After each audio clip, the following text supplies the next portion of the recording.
guys, we back with another one, and I'm not as enthused to talk about this one, but I want to highlight something that got the Boston Celtics in trouble yesterday. Now, we're going to analyze what happened in Lewiston, Maine, and, rest in peace to all the victims. I hope the ones that are injured are able to recover. We're going to listen to one man from the bowling alley that survived, and we're going to listen to some of the authorities, what they have to say. Now, right now, the man is still at large, and the Coast Guard is out there looking for a 15-foot Bayliner boat that they feel like he escaped on, and, they're trying to find him. It's kind of scary for those in the area, that this man is still at large, because we know what type of mental state he's in and, what he's capable of right now. So hopefully they find him, but we're going to take a look at some of this footage. And first, I'm going to play the sounds that a nearby neighbor heard, when he was on his reign of terror yesterday evening.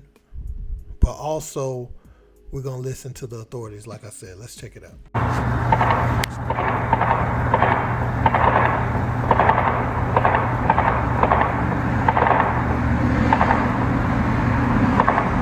Survivor of the shooting at the bowling alley spoke to the Associated Press about the moment he heard the first shot. Take a listen. Just normal night of bowling, and out of nowhere he just came in and there was a loud pop. Thought it was a balloon. I had my back turned to the door, and as soon as I turned and saw it was not a balloon, he was holding a weapon, I just booked it down the lane, and I slid basically into where the pins are and climbed up in the machine and was on top of the machines for about 10 minutes until the cops got there, just to bowl by myself. And I wasn't even there 10 minutes. We have officers, our entire department out, and other agencies out at coordinated locations all through town. If they see something and they feel unsafe, if there's something suspicious, call us, because we want to be able to alleviate any issues. Before I was going to meet with everybody here, we cleared because there was reports of shots fired. It didn't turn out to be with that. While we were investigating that, we found an open door in a garage. We self-initiated that, and we ended up to people yelling and screaming, which turned out not to be yelling and screaming, turned out to be goats. We're going to investigate absolutely every single thing. If there's information that he's not here any longer, would you expect that?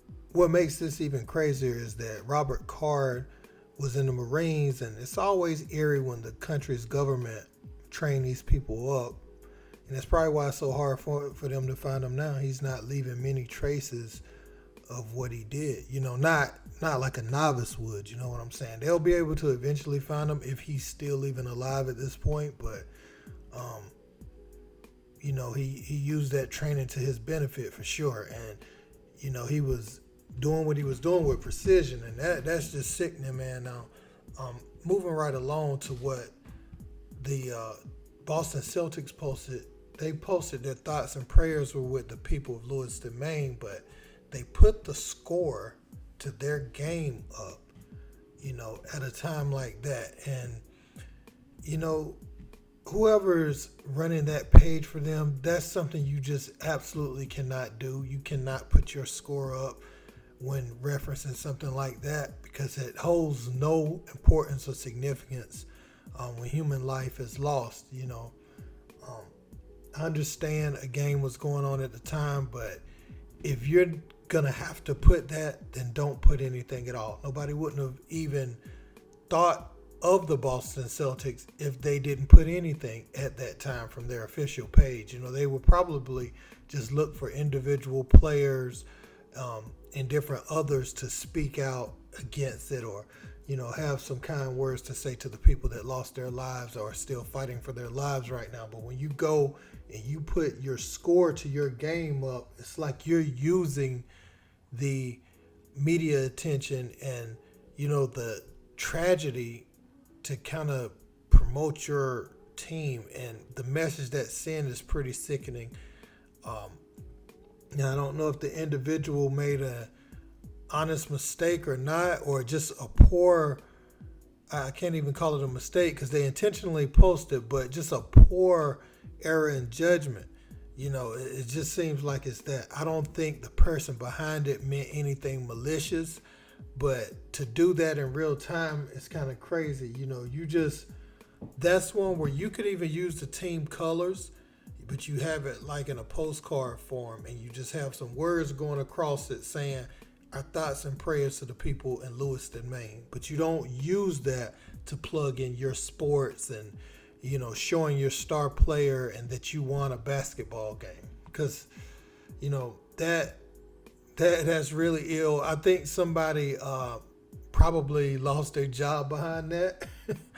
Or, you know, they got scolded pretty good if they didn't even lose their job. But right now, I want to send my thoughts and prayers out to everyone who was affected in this tragedy. Seems like it's going on all throughout America. You know, it's a sickness.